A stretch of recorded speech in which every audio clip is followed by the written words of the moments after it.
welcome back. In this episode, you will see Mr. Kaufman make a heroic move that saves a German town from destruction.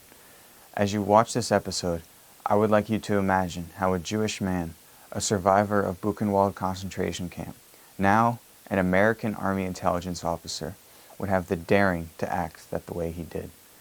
Armed with only his interrogation skills and a wealth of courage, please join me as we watch him humbly describe an incredible amount of bravery. I rejoined my unit, and around the 7th or 8th of April, a couple of civilians came across our lines and they said, you know, we come from a town of Einbeck that normally has a population of about 12,000, and that population has swelled up to about 32,000 from with refugees from the east, and we got a military hospital here, and we also got a military headquarters here. We got a general who wants to put up a fight in the worst way. Is there anything the Americans can do to help us? Well, like a stupid idiot, and I always say on stupid impulse, I kept the guys there until nighttime. Next morning, I go into town with my driver who volunteered to go with me, a white rag on my Jeep. In the middle of town, we get stopped. And I said, look, I got orders to see the commanding general. Well, the guy said, stop me, get into the back of the Jeep, and directed me to go to headquarters. And once we come close to headquarters, those two get out and start marching me towards the building. I turned to my driver and said, get the hell back there, see if you can make it, and tell him what I'm up to. Because nobody else back there knew what I was doing.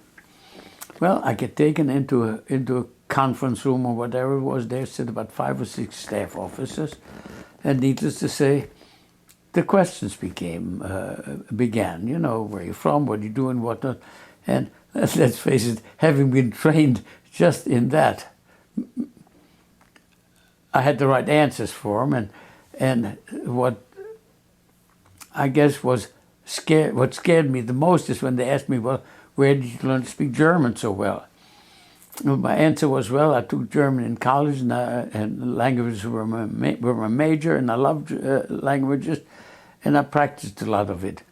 Well, fortunately, the questioning didn't last much longer. Once that question came up, I was called to the general's office. Stand in front of the general there. I tell him my name is so-and-so, and I'm from the American commanding officer opposing you. I have orders to tell you, or to ask for the immediate surrender of the town of Einbeck, and that we're prepared to attack, and I'm supposed to wait for an answer. And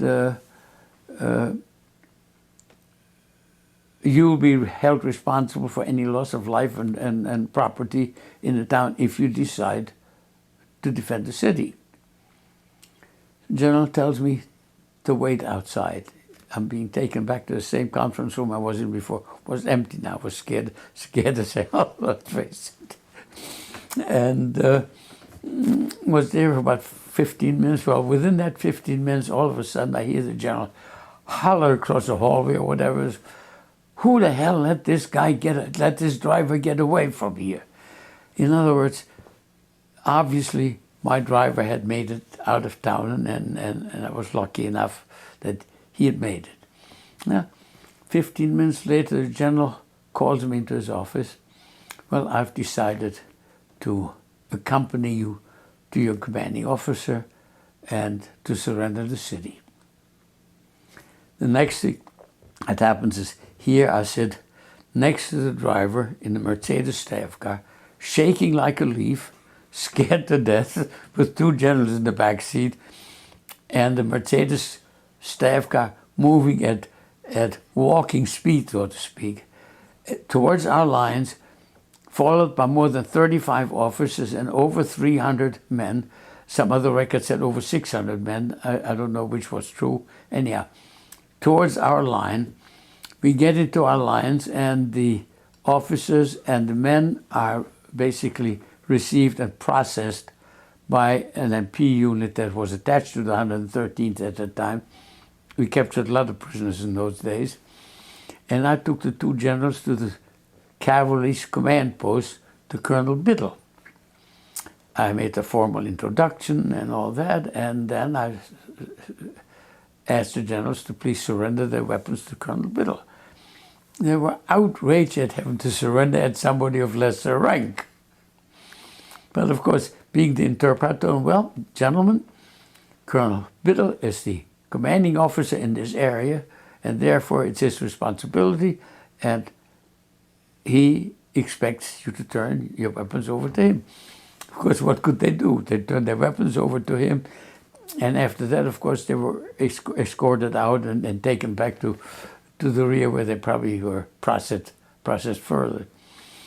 Well, I go back into Einbeck the next morning when with the cavalry units. Needlessly, no fighting. A lot of white rags hanging out of the windows in the population, and make a fellow by the name of Kaufman, one of the men who had come to ask for help, the acting mayor of the town. The interesting thing is, 20 years later, I get a telegram from the town of Einbeck, this man still being the mayor of the town, thanking me once more for having saved the city and its population from disaster. So that was the story of the city of Einbeck. Well, can you imagine the courage that it took for him to accomplish the surrender of the entire German force opposing the American army? Certainly, the end of the war was in sight, but nonetheless, he had absolutely no guarantee of his own safety. Picture in your mind this scene as this Jewish man, a survivor of Buchenwald concentration camp, slowly rides into the American lines in that oversized Mercedes-Benz staff car with two German generals in the back seat and hundreds of officers and men of the Wehrmacht slowly marching behind. Amazing. In our final episode, you will see the war end for Mr. Kaufman when he is seriously wounded. You will witness his lengthy recovery, return to duty, and ultimately his obtaining of a medical discharge. The remainder of his story reveals how he became a successful farmer and businessman. Stand by. I'll join you then.